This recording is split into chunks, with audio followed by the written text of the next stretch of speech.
Praise the Lord. இந்த April மாதத்தில் 16ஆம் தேதி ஆகிய இந்த செவ்வாய்க்கிழமையின் காலை வேளையில் தேவ சமூகத்தில் வந்திருக்கிற ஒவ்வொருவரையும் கர்த்தர் தாமே ஆசிர்வதிப்பாராக. இந்த நாளிலும் நம்ம தியானிக்கிற கர்த்தருடைய வார்த்தை நம்முடைய பரிசுத்த வேதாகமத்தில் ரூத்தின் புஸ்தகம் 2ஆம் அதிகாரம் 12ஆம் வசனம். The book of Ruth chapter 2 verse 12. உன் செய்கைக்கு தக்க பலனை கர்த்தர் உனக்கு கட்டளையிடுவாராக. இஸ்ரவேலின் தேவனாகிய கர்த்தருடைய சட்டைகளின் கீழ் அடைக்கலமாய் வந்த உனக்கு அவராலே நிறைவான பலன் கிடைப்பதாக என்றான். அல்லேலூயா. கர்த்தருடைய அருமையான இந்த வார்த்தைக்காக இந்த காலை வேளையில் நம்ம தேவனை ஸ்தோத்திரிக்கலாமா? ரூத்தின் புஸ்தகம் நமக்கு எல்லாம் தெரிந்த ஒரு ஸ்டோரி இல்லை? இந்த ரூத்துன்றவங்க பார்க்கும் பொழுது அவங்க ஒரு மோவாபிய குடும்பத்தை சேர்ந்தவர்களாக இருக்கிறார்கள். மோவாபியர்கள் இஸ்ரவேலர்களாலே சபிக்கப்பட்டவர்கள், தேவனால் அவர்கள் சபிக்கப்பட்ட ஒரு சந்ததியாக எண்ணப்படுகிற ஒரு சந்ததி.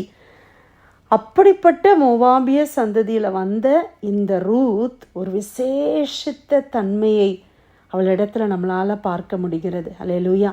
ஆனால் அவங்க வாழ்க்கையினுடைய ஆரம்பத்தை நம்ம பார்த்தோன்னா, அவங்க ஒரு ரொம்ப இளம் விதவை. ரொம்ப சின்ன வயசுலையே அவங்க என்ன செய்துட்டாங்க, அவங்க ஹஸ்பண்டை இழந்துட்டாங்க. அவங்களுக்கு பிள்ளைங்க இல்லை, அவங்க ஒரு இளம் விதவையாக இருக்கிறார்கள். அப்பொழுது அவர்களுடைய மாமியாராகிய நகோமி, நான் மோவாபை விட்டுட்டு, ஏன்னா நகோமி அவங்க ஹஸ்பண்டு, அவங்க 2 மகன் எல்லாருமே இறந்து போனதுனால, இனிமேல் நான் மோவாபில் வாழ்ந்து என்ன பிரயோஜனம், நான் பெத்லஹேம் என்னுடைய ஊராகிய இஸ்ரவேல் தேசத்தை சேர்ந்த பெத்லஹேமுக்கு நான் திரும்பி போகிறேன் அப்படின்னு சொல்லும் பொழுது, அந்த அடுத்த மருமகளாகிய ஓர்பாள் அவள் என்ன செய்தா, அவள் தன்னுடைய வீட்டுக்கு அவள் திரும்பி போயிட்டா. ஏன்னா அவங்க மாமியாரே சொல்கிறாங்க, நீ என் கூட வரணும்னு அவசியம் இல்லைம்மா, நீ வேற கல்யாணம் பண்ணிட்டு நீ உன்னுடைய வீட்டுக்கு போ அப்படின்னு சொல்லும்போது அவள் அதற்கு உடன்பட்டு அவள் போய்விடுகிறாள். ஆனால் இந்த ரூத்தை குறித்து நம்ம பார்க்கும்போது பிரியமானவர்களே, அதே சாய்ஸ் தான் அவளுக்கும் கொடுக்கப்பட்டது. உன் அம்மா அப்பா வீட்டுக்கு போயிரு, என் கூட நீ என்ன பண்ண போகிற, அங்கே இருக்கிற லாங்குவேஜ் தெரியாது, அங்கே எல்லாமே உனக்கு வித்தியாசம், நீ அங்கே ஒன்றும் கஷ்டப்பட வேண்டாம், நீ இங்கே இரு அப்படின்னு சொல்கிற போது அவள் சொல்லுகிற ஒரு காரியம் ஆண்டவர் அந்த 1ஆம் அதிகாரத்தில் நம்ம பார்க்கலாம். நான் உம்மை பின்தொடராமல் உம்மை விட்டு திரும்பி போவதை குறித்து என்னோட பேச வேண்டாம்.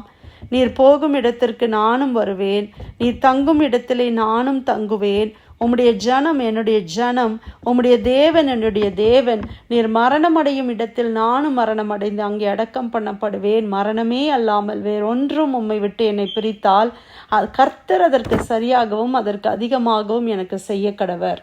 பிரியமானவர்களே, இந்த வசனத்தை நம்ம வாசிக்கும்போது, எனக்கு எங்கள் அம்மா அப்பா வேண்டாம், எனக்கு எதுவுமே வேண்டாம், என் கடவுள் வேண்டாம், உங்கள் கடவுள் தான் எனக்கு வேணும், நீங்கள் தான் எனக்கு எல்லாம், இது யார் சொல்லுவா? யோசித்து பாருங்கள். ஒரு காதலிக்கிறவர்கள் ஒருவேளை காதல் பண்ணுறாங்க 2 பேர்னா அவங்க இந்த மாதிரியான அன்பு பரிமாணம் பண்ணி கொள்வார்கள். இல்லை ஒரு கணவன் மனைவி இப்படியாக ஆனால் இந்த இடத்துல இவள் ஒரு மருமகளாக இருக்கிறா. மாமியாரை பார்த்து அவள் சொல்கிறா, நான் உங்கள் கூட தான் வருவேன், மரணம்தான் நம்மளை பிரிக்கணும். எவ்வளோ ஒரு நல்ல குணம் உடையவளாக அந்த ரூத் இருக்கிறத நம்ம பார்க்குறோம் இல்லையா? அடுத்த வசனத்தில் பார்க்குறோம், அவள் தன்னோடே கூட வர மன உறுதியாக இருக்கிறது. மன உறுதி. She was determined. அவளுடைய மன உறுதி. ரூத் எப்படிப்பட்டவங்களாக இருந்தாங்களாம்? அவங்க ஒரு டெசிஷன் எடுத்துட்டாங்கன்னா அதுலேருந்து அவங்க பின்னால் பார்க்கறதே இல்லை. அவங்க அம்மா அப்பாவை விட்டுட்டு, அவங்க சொந்த ஜனம், அவங்க வளர்ந்த இடம் எல்லாத்தையும் விட்டுட்டு அவங்க மாமியாரோடு கூட புதிய தேசத்துக்கு வருகிறார்கள். நான் சொல்கிறாங்க, உங்களுடைய தேவன் தான் என்னுடைய தேவன், இனிமேல் இந்த இஸ்ரவேலின் தேவன் தான் என்னுடைய தேவன். பிரியமானவர்களே, இயேசுவுக்காக நம்ம என்னத்தை விட்டுருக்குறோம்? எனக்கு யோசித்து பாருங்கள். இந்த ரூத்தை நம்ம தியானிக்கிறோமே, ஜீசஸ்க்காக நீங்கள் என்ன விட்டுருக்குறீங்க? What have you lost? நான் என்னையும் சேர்த்து தான் கேட்குறேன். என்ன நம்ம இழந்திருக்கிறோம் பிரியமானவர்களே? எதையாவது நம்ம விட்டுருக்குறோமா? இன்றைக்கி எவ்வளோ பேர் இயேசுவை பின்பற்றுவதற்காக எவ்வளவோ விட்டுருக்குறாங்க தெரியுமா? எவ்வளவோ தியாகம் பண்ணியிருக்கிறாங்க. அவங்களுடைய சொத்துக்களை விட்டுருக்குறாங்க. எத்தனையோ கிறிஸ்தவர்களாய் ஆனவர்கள், மற்ற மதத்திலிருந்து இயேசுவை ஏற்றுக்கொண்ட எத்தனையோ பேருடைய வாழ்க்கையில் பல துன்பங்கள், பல கஷ்டங்கள், நிந்தைகள், அவர்களுக்கு சொத்துகள் எல்லாம் அவங்களுக்கு உரியவைகள் பறிக்கப்பட்டது. அம்மா அப்பாவுடைய அன்பு பறிக்கப்பட்டது. அவங்களுடைய குடும்ப உறவுகள் பறிக்கப்பட்டது. ஆனால் அவங்க ஒரு தீர்மானம் எடுத்தாங்க. என்ன தீர்மானம்? அதை இயேசுவை தான் பின்பற்றுவேன். என் வாழ்க்கையில் நான் மரணமடையும் நாள் வரைக்கும் இந்த இயேசுவை தான் நான் பின்பற்றுவேன் என்ற ஒரு தீர்மானம் எடுத்தார்கள் அல்லவா? அப்படிப்பட்டவர்களுக்கு தான் இன்னைக்குள்ள வசனம். இது வாக்குத்தத்தமாய் கர்த்தர் உங்களுக்கு கொடுத்திருக்கிறார். ஒருவேளை நீங்கள் அப்படிப்பட்டவங்களா இருக்கிறீங்களா? என் வாழ்க்கையில் எதுவுமே எனக்கு வேண்டாம், ஜீசஸ் மட்டும் எனக்கு போதும் அப்படின்னு சொல்லி இயேசுவை பின்பற்றி வருகிறீர்களா? உங்களுக்கு தான் ஆண்டவர் இந்த வார்த்தையை கொடுக்கிறார். உன் செய்கைக்கு தக்க பலனை கர்த்தர் உனக்கு கட்டளையிடுவாராக. இஸ்ரவேலின் தேவனாகிய கர்த்தருடைய சட்டைகளின் கீழ் அடைக்கலமாய் வந்த உனக்கு அவராலே நிறைவான பலன் கிடைப்பதாக. அல்லேலூயா. கட்டாயமாக கர்த்தர் உங்களை ஆசீர்வதிப்பாங்க. ஒருவேளை நீங்கள் எவ்வளோ காரியத்தை இழந்திருக்கலாம். ஆனால் பிரியமானவர்களை, இனிமேல் உங்களுடைய வாழ்க்கையில் ஆண்டவர் நிச்சயமாக உங்களை ஆசீர்வதிப்பார். அதைத்தான் இந்த வசனம் சொல்லுகிறது. உங்களுடைய செய்கைகளுக்கு தக்க பலனை கர்த்தர் உங்களுக்கு கொடுப்பார். நீங்கள் செய்ததுக்குரிய பலனை மனிதர்கள் கொடுக்க முடியாது, ஆனால் கர்த்தர் உங்களுக்கு அதை கட்டளையிடுவார். இஸ்ரவேலின் தேவனாகிய கர்த்தருடைய சட்டைகளுக்குள்ளே நீங்கள் அடைக்கலமாக வந்திருக்கிறீங்க. நீங்கள் இயேசுவை பின்பற்றி வருகிறது இஸ்ரவேலின் தேவனாகிய கர்த்தருடைய சட்டைகளின் மறைவில் நீங்கள் வந்திருக்கிறீங்க. அவராலே உங்களுக்கு நிறைவான பலன், யூ வில் பி ரிவார்டட். உங்களுக்கு ஃபுல் ரிவார்டு ஆண்டவர் கொடுப்பாங்க. பிரியமானவர்களே, கர்த்தரை தேடி வருகிறவர்கள், கர்த்தரை நோக்கி பார்க்கிறவர்கள் யாருமே வெட்கப்பட்டு போக ஆண்டவர் அனுமதிக்க மாட்டாங்க. நிச்சயமாக தேவன் உங்களை ஆசீர்வதிப்பார். இந்த ரூத்தின் புஸ்தகம் அப்படிப்பட்டவர்களுக்காகவே எழுதப்பட்ட ஒரு புஸ்தகம் என்று நான் நினைக்கிறேன். ஏன்னா இந்த ரூத்தை நீங்கள் வாசித்து பார்த்தீங்கன்னா அதுக்கப்புறமா அவங்க என்ன செய்கிறாங்க, அந்த இடத்துல போவாசனுடைய வயல்வெளியில் போய் கதிர்களை பொறுக்கிறதுக்கு போகிறாங்க. கீழே விழுந்து கிடக்கிற கதிரை பொறுக்கிறதுக்கு ஒரு சின்ன பெக்கிங் கூட கிடையாது, நம்ம எப்படி சொல்லலாம், அந்த மாதிரி ஒரு சூழ்நிலையில் போய் கீழே இந்த துணிக்கைகளை பொறுக்குவாங்க தெரியுமா? இந்த குப்பைத்தட்டிலெல்லாம் ஏதாவது சாப்பாடு கிடைக்குமா அப்படின்னு சொல்லி அதில் தடவி எடுத்து பார்த்து சாப்பிட்றவங்களெல்லாம் பார்க்குறோம் இல்லையா? அது மாதிரியான ஒரு சுச்சுவேஷனில் தான் அன்றைக்கி ரூத் இருந்தாங்க பிரியமானவர்களை. ஆனால் தேவனை அவங்க விடலை, அவங்க இயேசுவை விடவே இல்லை. இன்றைக்கி உங்களுடைய வாழ்க்கையில் ஒரு வேளை நம்ம இயேசுவை பின்பற்றி கூட எனக்கு இவ்வளோ பிரச்சனை இருக்குதுன்னு சொல்லி சோர்ந்து போகாதீங்க, கவலைப்படாதீங்க.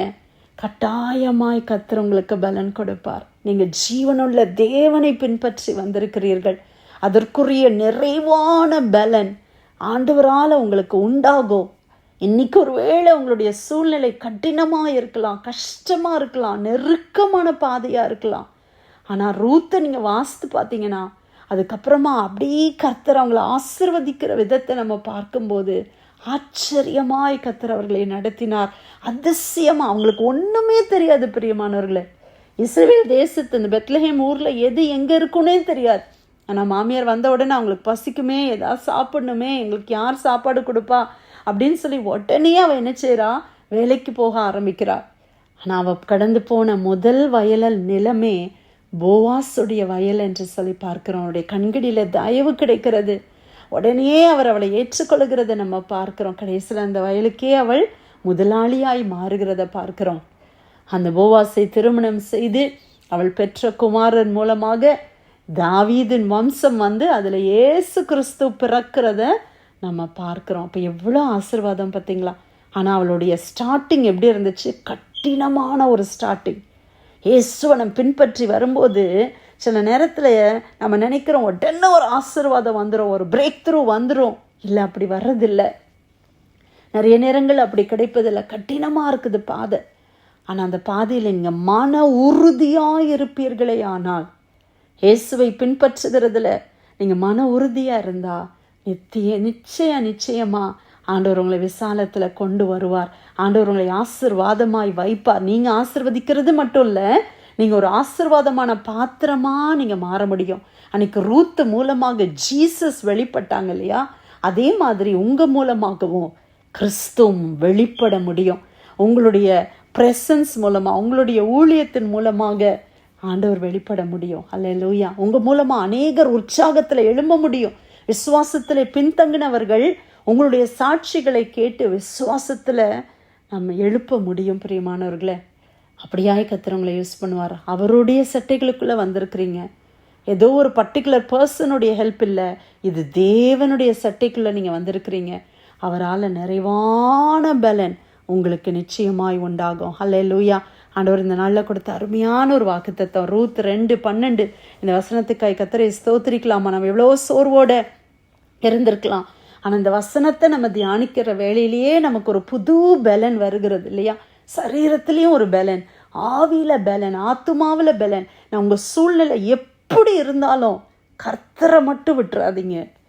மன உறுதியாக ஜீசஸை நீங்கள் பின்பற்றுகிறத விட்டுறாதீங்க. இயேசு தான் நமக்கு பொக்கிஷம். இந்த உலகத்தில் எவ்வளவோ பொக்கிஷம் இருந்தாலும் அது எதுவுமே ஜீசஸ்க்கு நிகராக இல்லை.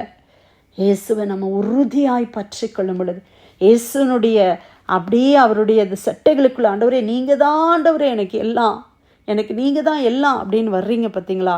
ஆண்டவர் உங்களை ஒரு நாளும் கைவிட மாட்டார். ரூத் 2:12 உன் செய்கைக்கு தக்க பலனை கர்த்தர் உனக்கு கட்டளையிடுவாராக.